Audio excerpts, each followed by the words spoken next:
The text of our consideration this afternoon is Deuteronomy 31, verses 1 through 7. Again, if you have a Bible, would you please turn over there, and we're going to examine this text for our study tonight.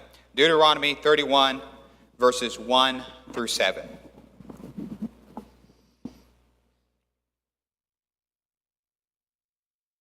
The text says, "And Moses went and spake these words unto all Israel. And he said unto him, I am 120 years old this day. I can no more go out and come in. Also the Lord hath said unto me, Thou shalt not go over this Jordan. The Lord thy God, he will go over before thee. He will destroy these nations before thee, and thou shalt possess them. And Joshua, he shall go over before thee, as the Lord hath said. And the Lord shall do unto them as he did to Sihon and to Og and the king of the Amorites, and unto the land of them whom he destroyed. And the Lord shall give them up before your face, that you may do unto them according to all the commandments which I have commanded you. Be strong and of good courage, and fear not. Nor be afraid of them, for the Lord thy God, he is that doth go with thee. He will not fail thee, nor forsake thee." Verse 7. "And Moses called unto Joshua, and said unto him in the sight of Israel, Be strong and of good courage, for thou must go with these people unto the land which the Lord hath sworn unto their fathers to give them, that thou shalt cause them to inherit it. And the Lord, he is that doth go before thee. He will be with thee. He will not fail thee, neither forsake thee. Fear not, neither be dismayed." At the Channelview congregation, we have been going through a short series looking at the conquest of the land in the book of Joshua. We've been looking at particularly Joshua chapter 1 on all the different elements that were involved in a successful campaign. If you are familiar with Joshua chapter 1, God talks about that Joshua will have good success. And there are three elements to that good success we see in chapter 1 of Joshua. We see that the leader, Joshua, was to be a man of unique character. He was to be a man who was trained. He was to be a man who knew God's law, and he was to be a man who was a man of faith. We also see in that text the responsibility that the nation of Israel was to have towards this new leader, that they were to be guided by him. They were to trust him and to show obedience to him. And then there is another element, and that was God's involvement with this conquest. Today I want to talk about, in this series that I've been doing in Channelview, I want to talk about the God of this new trailblazer. I want to talk about the God of Joshua. Today in our text, we have backed up historically to a time in which Moses is alive. Of course, in Joshua chapter 1, Moses is dead. God is the one who speaks to Joshua. Here in Deuteronomy 31, it's Moses who summons Joshua, and he gives him this charge over this nation. Now, within this change of authority, Moses personally and verbally tells Joshua that he is to be their leader. We're also told in verse 7 what type of leadership Joshua needs to exhibit over this nation.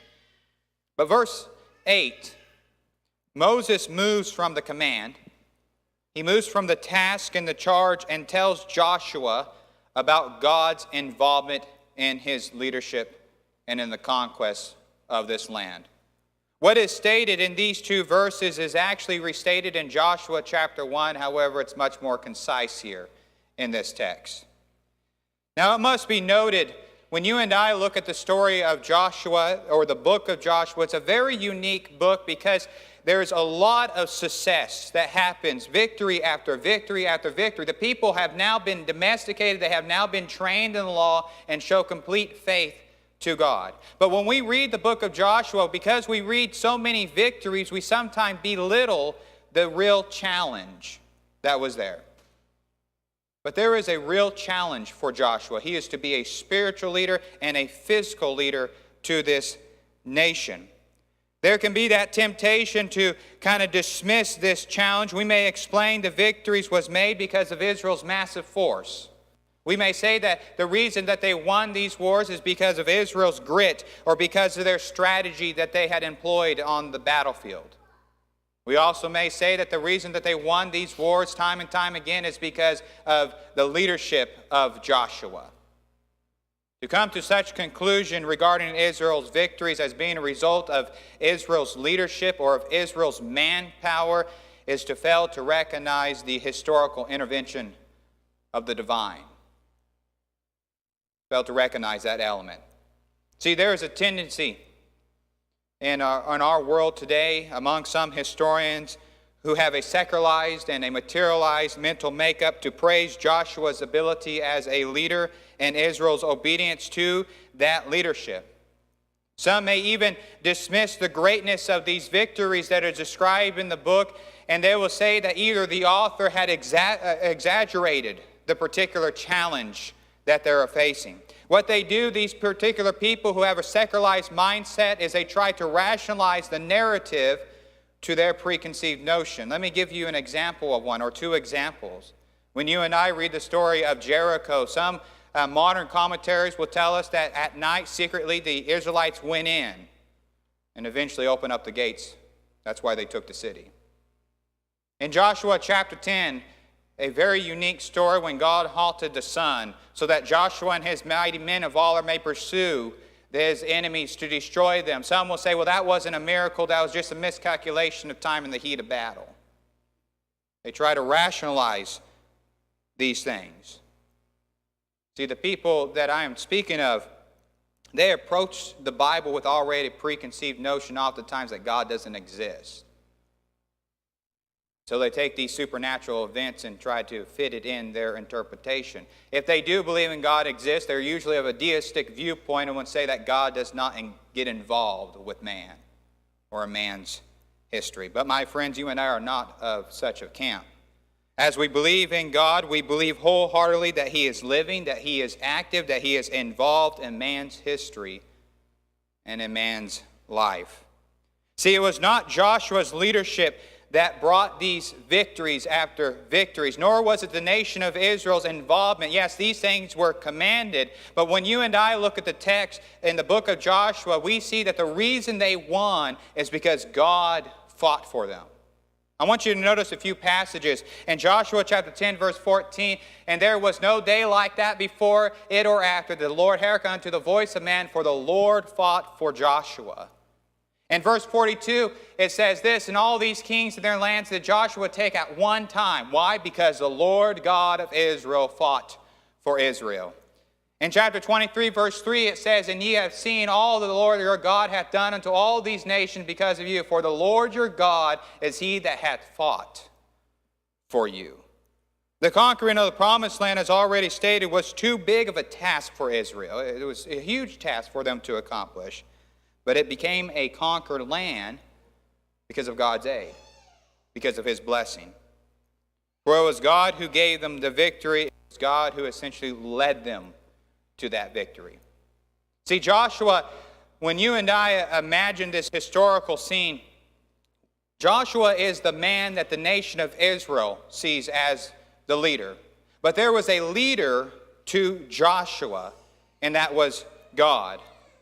In the text that we have just looked at in Deuteronomy 31, there's a particular term that is used. We know that Joshua is not only sent out, he's not only given a commission, but the text tells us that he is led into this land.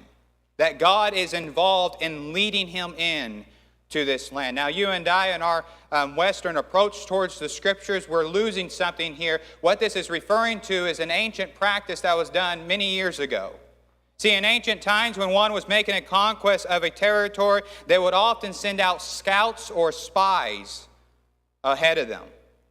These scouts would not only act as spies to the land that they had infiltrated, but also make some preparation for the people that they had served. What they would do, these scouts, they would have a great responsibility. They would go in and observe the people. They would accurately describe the place to their masters and give some suggestion on carrying out the conquest, on where to go and what to avoid. Plus, if it was possible, these scouts were encouraged to solicit help or assistance from the natives who inhabit the land. Now, if the scouts did not fulfill that task, the conquest would start off with much difficulty. It would be a very hard conquest at the beginning. But what made a scout often successful is the character of the man. If the man was careless in observing the details that surrounded him, if he was obnoxious in character and brought attention to himself and destroyed his cover, or if he was rude in recruiting help from the natives, the journey for the conquering nation would suffer. But Joshua and Israel does not have this problem, for it is God who goes before them. Thus, the odds of victory are greatly increased. They're increased to the point that there is no possibility of failure unless on the part of the nation of Israel. However, as the character of the scout was essential in securing success, what is the character of God leading Joshua and the nation of Israel into this land? What is his character? Comparing Deuteronomy 31, verse 7 and 8, and Joshua chapter 1, verses 3 to 6, we see three essential characteristics of God leading the nation of Israel. We see at first that he gives them a vision. Second, we see he promises his presence and his involvement. And third, we will see that he is faithful to them. Now, the very first thing told to Joshua, both by the Lord and both by Moses regarding this holy conquest, is he has given a vision, he has given an aim, he has given a goal of what they, the nation of Israel, will be working towards. In Joshua chapter 1, verses 3 to 4, the text says this: "Every place the sole of your foot shall tread upon, that have I given unto you, as I said unto Moses. From the wilderness and this living on, and even unto the great rivers, the river Euphrates, all the land of Hittites, unto the great sea, towards the going down of the sun, shall be your coast." There's the vision that is given to Joshua. There's the vision that is given to the nation of Israel. This is what is set before Joshua. This is the envisioned plan. This is what the end of the conquest will look like if they fulfill it. In this declaration of the vision, Joshua is not merely given a commission to conquer this land, but he's also given a mental picture of what that fulfillment will look like. He is given a mental picture of what it means or what they are to attain and to have. Essentially, with this vision, Joshua is given a purpose to take this land. Now, when you and I think about the concept of purpose, we often dismiss its overall importance in doing something. Actually, if you and I take the dynamics of doing something, we put more emphasis on the action and not necessarily the motive or the vision or the purpose. But they play a big part in it. See, whenever we don't have a vision, if we don't have a goal to reach, if we don't have something we're going towards, you and I, we stay in a state of limbo. We stay in a state of limbo. What I mean by this is we stay in the state of in between the beginning and the end of the task. It is to be in a constant phase of transition, for we have set out to do something, but because we engage a certain task without a vision or an aim, we'll always be in midway from beginning to end. We can't get to the end because we haven't yet figured out what the end looks like. We don't know what it is. Without purpose, we never come to finality. We never can say we are finished with this task, for again, we don't know what a finished task looks like. Let me illustrate this point. Suppose someone wished to build a home but did not have a vision, a blueprint, or something to look at. Let's suppose he did not have an idea where to put the rooms, the bathrooms, the plumbing, the wiring, etc. Suppose he didn't have a guidance. He started building and just went with the flow. He would not know how much material he'll need. He would not know how long it would take, what work he can do and what work he will have to contract out, either because he can't do it or because of the laws. Without a proper vision or an aim, a home can be very difficult to build. I'm not saying it's not impossible, but it's going to be very difficult to do it. Let me give you another illustration. Suppose one wished to start a business. They just come out of high school or they come out of college, but they did not have a vision of what that business is. He did not know what type of business. He didn't know whether he was going to sell something or provide services. He didn't know how many employees he'll need, how much the cost will be, etc., so on and so forth. Again, without purpose in this particular arena, as we see all the time, the business would fail. Let me give you a historical example. On June 6, 1944, when the Allied forces land on Normandy beaches without the purpose and a vision to take that beach, they would have failed. That was their goal, and they were going to get it done. Because of that vision, they were able to estimate the amount of men that was needed. They were able to determine the strategy that would work, and they were able to build up the confidence and the morale of these men that they were fighting for something greater than themselves. For without this conquering of the beach, they would have failed to work inland to defeat Nazi Germany. We can jump from one illustration to another, but God tells us this: where there is no vision, the people perish. They suffer. I think the reason they suffer is they stay in that state of limbo. Never get anything done. See, my friends, a vision, an aim, or a purpose empowers. It motivates. It gives reason to accomplish the task. As Joshua was called to lead this conquest, God does not turn Joshua loose to find some honorable cause to which he can give his life to. Joshua, as many of God's leaders, are given a specific task, and Joshua is given a vision of what that task will look like when it is finally fulfilled. But the purpose given to Joshua, there's a key element here. The purpose that is given to Joshua is not one that originated out of the heart and the imagination of man. This is a plan that God has given him. Thus, this is a divine purpose provided for Joshua, and because of this inherent nature that it had originated from the heavens, it is a plan that will come to pass. Nothing will stop it. The Bible tells us that God's plans cannot be overthrown. In Job chapter 42, verse 2, we're told that.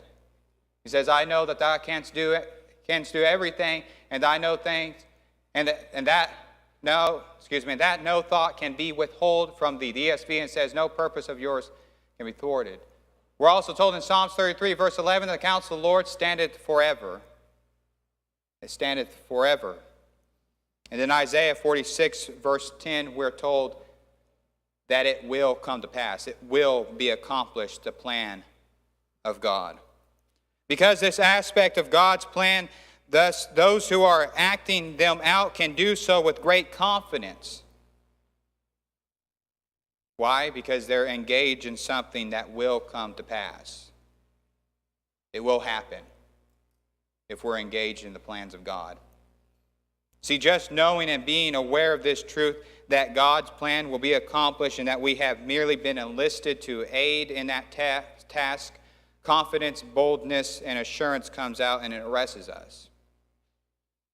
We stand on a strong foundation knowing that the task will come to pass if it had originated from the heavens. In the Speaker's Bible, on a note for Joshua chapter 1, verse 6, talking about the empowerment of purpose, it says this: when a man knows that he had been called to do a certain task, he is invincible.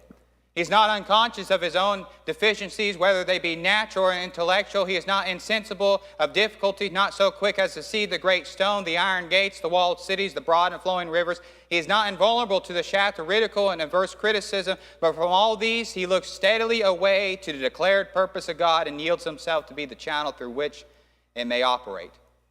The supreme inquiry for each of us when summoned to a new work is not whether we possess sufficient strength or qualification for it, but if we have been called to it of God. And when that is so, there is no further cause for anxiety. It is in his plan that we should march through a river to attack a walled town or turn to fight an army. We have simply go forward. He will make the mountains away. Rivers will dry up, walls will fall down, armies will be scattered. There is no such thing as an impossibility when God says, forward, arise, go over this Jordan. Nothing will stop the plan of God to come to pass. Now, with this note, consider we should see the tremendous value of purpose, especially if that purpose is divine purpose. Just as we see here and many other places that when God calls one to a great task, he often begins with a great vision. One that may intimidate us and cause us to think it cannot be done or that it will not happen, but it will. Now, as members of the body of Christ, we have received a vision. The vision is stated in Matthew 28, and the vision is stated in Mark 16. Now, you are familiar with these passages, but I want you to notice the questions that are answered regarding our vision. Where shall we go? The text tells us, to all nations, to all people, created in the image of God. So that's covered. Where shall we go? To the people. What shall we do? What are we going to be doing when we go to these people? The Bible tells us that we're to teach the gospel and make disciples. That's part of the vision. And how is this done? The text tells us by them believing and being baptized. There's the vision you and I have given to the church. We don't have to be in a state of limbo or figuring out what we need to do. We know what we need to do. And with this, consider, you and I, we learn that the church is not a political machine. We learn that the church is not a social machine. We learn that the church is not an entertaining machine. We learn that the church is not a social service or a welfare machine. We are to be a gospel-preaching, disciple-making, evangelistic-focused organization. This is the intent of the design, to bring all people to the throne of Christ, to teach them how to bow their knee before their Lord. Now, as Joshua and Israel were motivated by their purpose, let us too share the same zeal and devotion on our God-given and ordained vision. The second thing we observe in our text that God promised and provided to Joshua in the conquest is his abiding presence. We are told this in Joshua chapter 1, verse 5, "There shall not any man be able to stand before thee all the days of thy life. As I was with Moses," this is God speaking, "so I will be with thee. I will not fail thee nor forsake thee." Now, what does this entail? What does it mean to have God's divine presence? This is not to be confused with the presence of being like that found in time and space, like the presence of all of us here in this building. What this means is to be in God's grace. It means to be in God's protection. It means to be within His blessings. This is actually an expression of speech often used in the Old Testament scriptures that God is telling the person that He will be involved in their life. He will be involved in the mission that He has given Joshua. Thus, when Joshua is told that God's presence will continue to be there like it was with Moses, Joshua is to take this as Moses was blessed with gifts, as he was guided, as he was protected, the same thing will be given to Joshua. That's how Joshua is to read this. This is how Joshua is to interpret what God is telling him in this text. See, we know that in this chapter of Joshua chapter 1, a transition of leadership is made. The once beloved leader of Israel, Moses, he's gone. His counsel, his wisdom, his ability, his character is also no longer present, no longer available to consult. That space in which Moses had occupied for 40 years is now empty in Joshua chapter 1. The text tells us in Joshua chapter 1 that Moses is dead. It starts off with that. Moses is dead. And that's a reality that must set on the mind of the Israelites and must set in the mind of Joshua. But I want you to notice that the scripture speaking of Moses is dead, it does not say the work is dead. It doesn't tell us in that text. It doesn't tell us because Moses is gone, God is gone. We have an assurance here that was given to Joshua. Joshua is to know that because Moses is gone doesn't mean God has left them. See, there is a tendency with men to look to the great men of the past and to associate God's presence or blessings with the life of a single individual. We have a tendency to do that. Just think about this for a moment. When we study and review church history or biblical history, our landmarks, our mental bookmarks of events, of happenings, and movements of God are often associated with a person. I'll give you an example. When we think about the church growing in the first century, we think of Apostle Paul. There are other apostles involved there, but we often think of Apostle Paul. In the second and third century, when the the pagans would start challenging the Christian doctrine, saying it was superstitious, and those who came and defended the faith, the apologists, we think of Justin Martyr. We don't think of other guys. When we think about the Reformation, our mind thinks of Martin Luther. We don't think of the other guys that were involved with the Reformation. The Second Great Awakening, or the First Great Awakening, however you want to count it, we think of Jonathan Edwards as being the man who is behind that movement. The Restoration Movement, we think of Alexander Campbell. We forget about his father, Barton W. Stone, and Raccoon John Smith, and so on and so forth. We are persuaded that the reason that there was such a great movement in time past is because of some great individual. That's what we're persuaded on. And we would accredit the success of the individuals because he summoned the presence of God. I heard a man describe this view once, that God's working and his presence is like the wave of the ocean. The tide comes in and then it goes out. So is the blessings and the happening of God, or God's involvement with his people. It goes in and goes out, and this is the pattern of eternity, is what this man had told me. But this is not true. This is not true that when one passes, the work sets like the sun. Not true that when God works with his people, that he's like the tide of the ocean that comes in and comes out. E. Morgan, in his work called The Cause of God, says God buries the worker, but he carries on the work. That is true.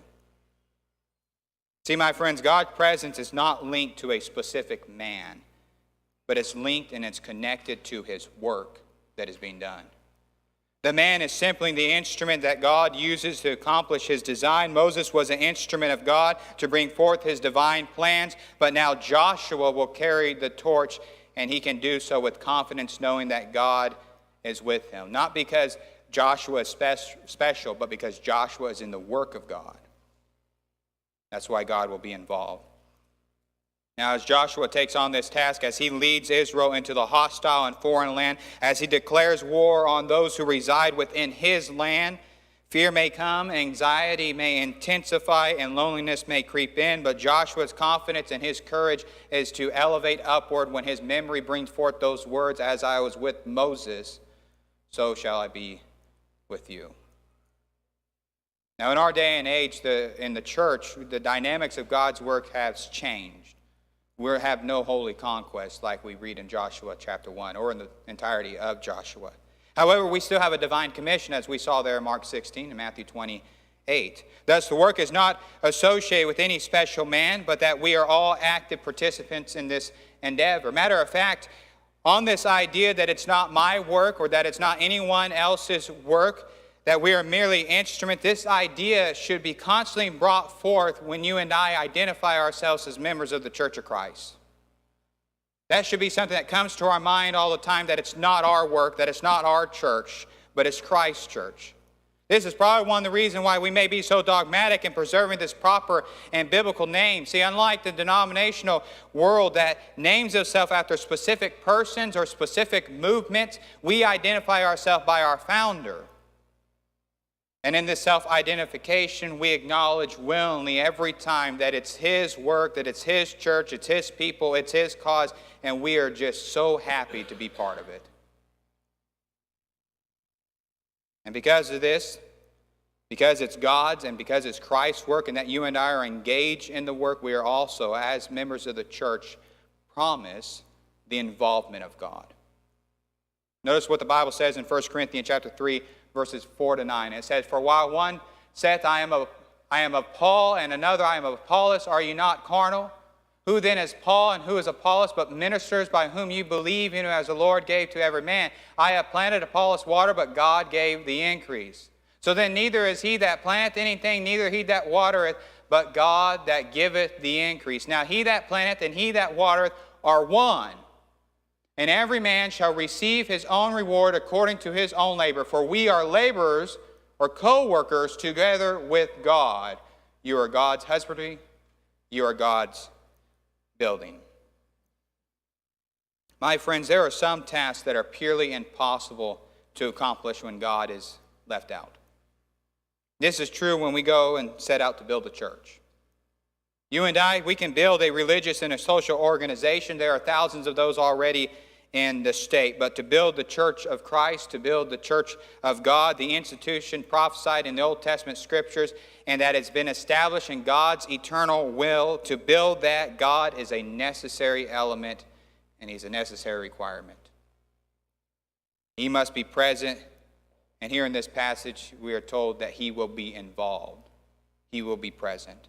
In verse 9 of this text, we are told that we as members of the church, we are fellow workers, we are companions in the work with God. Like Paul and Apollos, we have a part in watering and planting. We have a part to fulfill the vision that's established there in Mark 16 and Matthew 28, but it's still the working of God that gives the increase. See, Paul, Apollos, Peter, and many great saints of the past contribute many things to the work, but they all acknowledge that it was not their own doing. They acknowledge that they were not sufficient for the work, nor did they view themselves as a key figure to the work.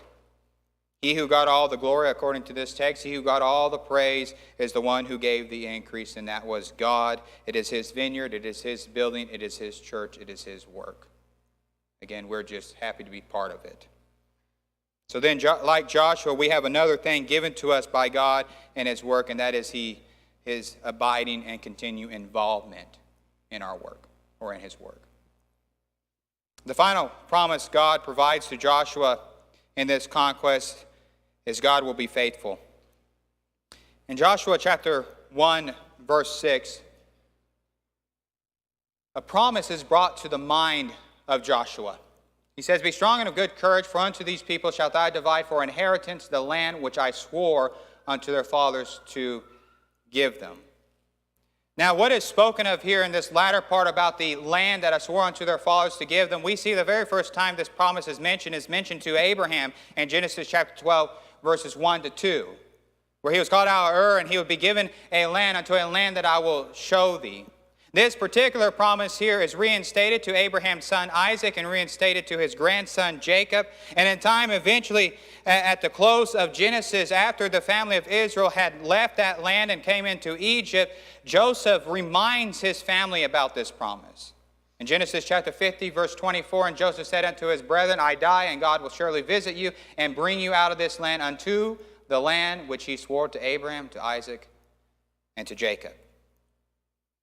After 400 plus years of the children of Israel in Egypt had multiplied, but now under a racial oppression by the Egyptian government, we see Moses is chosen to be the leader. But God also reminds him of this promise. In Exodus chapter 6, verse 8, "I will bring you in unto the land concerning that which I did swore to give to Abraham, to Isaac, to Jacob, and I will give it to you for an heritage. I am the Lord." Now, in our text today of Joshua chapter 1, the nation of Israel is about to fulfill this promise. They're about to take this land, something that has been mentioned time and time again, but now they're there. They're going to get it. They're going to take over it. This promise will be actualized. It will become a reality to Israel. Matter of fact, God's faithfulness that is expressed in these texts is actually a unique aspect of God's identity.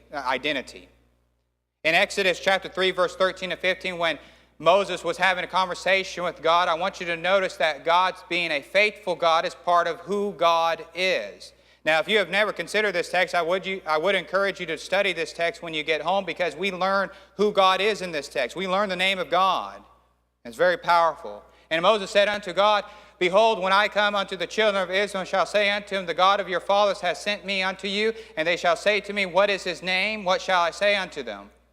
And God said unto Moses, I am that I am." Jesus and John uses that term. Very powerful. "And He said, Thus shalt thou say unto the children of Israel, I am has sent me unto you. And God said moreover unto Moses, Thou shalt say unto the children of Israel, The Lord God of your fathers, the God of Abraham, the God of Isaac, the God of Jacob, hath sent me unto you. This is my name forever, and this is my memorial unto all generation." This part of God's name was to bring the Israelites' mind into recognizing that the God they serve was not only a God who gave a promise, but He is a God who fulfills His promise. He will move heaven and earth to make it happen. So when Joshua is handed the torch of leadership. This is another thing that is given to him by God. God does not only promise a vision to work towards or provides a sense of assurance or comfort that he will be involved in this work, but God tells Joshua, the things that I tell you, they will come to pass. He promises his faithfulness to those plans. He is actively engaged to bring about his plan in man's world and in man's history. Now, we had saw this in our opening within our study, that God fought for Israel, that God had promised this land to the Israelites. He had promised them victory and promised them blessing. And nothing in the celestial or the terrestrial world was going to delay or halt that plan coming to fruition. God was faithful, he was devoted, and he is true to its fulfillment. Now, I am sure throughout the conquest of this land by Joshua, who was assigned this enormous task, may have been darkened by uncertainty. He may have been one who caught up in worries and doubts of this cause. The reason I assume that is Joshua, like all of us, when given a task of enormous caliber or responsibility, can be overwhelmed emotionally and mentally. There may have been a time where Joshua lost sight of the vision and no longer was emboldened by the presence of God or God's involvement. May have been a time like the defeat of Ai that Joshua doubted that they could conquer the entirety of the land. That was just their second battle, and they lost. I know these are mere speculations into the mind of Joshua, but such was true. If it was true, in order for Joshua to be re-energized to the task, he simply needed to be reminded of God's faithfulness. Then he can get it done. Like Joshua, as we have already seen, we as a church have been granted a vision, an aim to work towards. We are not alone in this effort, but our co-worker is with God. He is involved with us. And we have that promise that he will give the increase, as we saw in 1 Corinthians 3. If our being is devoted to this cause as it ought to be, and when the mission does not go as planned or meet our expectation, often darkness, discouragement, and a sense of defeat can burden our soul. It feels as though a weight has been tied to us and that we are cast into the deep of the ocean and that there is no hope of surfacing. Satan can plant uncertain thoughts in our mind that are counterproductive to the work.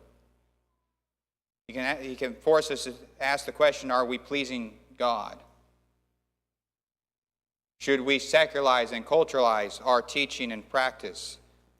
We have done our part to the best of our ability, but yet no result. Have we lost the blessing of God? Have God removed his candlestick from us?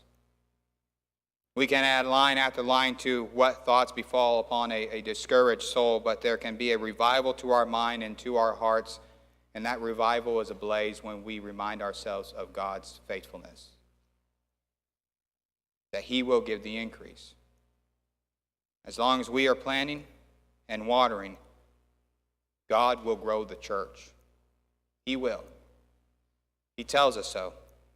Maybe not to our expectation, wishes, or time, but God is faithful to his promise. It will come to pass. As we come to the close, we see that a successful outcome of this conquest was not only placed upon Joshua, his responsibility as being a true leader, but God played a key role in this conquest. He is the one who gives them the vision to strive to. He is the one who provides assurance of his continued presence, and he reminds them of his faithfulness to his plans, his internal plans. Also, as we have seen, that what God tells Joshua, what he will do for him and for the conquest, we have seen that there are parallels to what he does for the church. God has given us a vision to evangelize to all nations. That's our vision. God's presence, he is involved in the sense that he will give the increase when we go and work. And God promises to be faithful to that promise. You and I know, if you're engaged in this work, that the task is not an easy one. There are many challenges, but we don't take this on alone. We must have faith in God as he aids us in his mission. I thank you for your attention.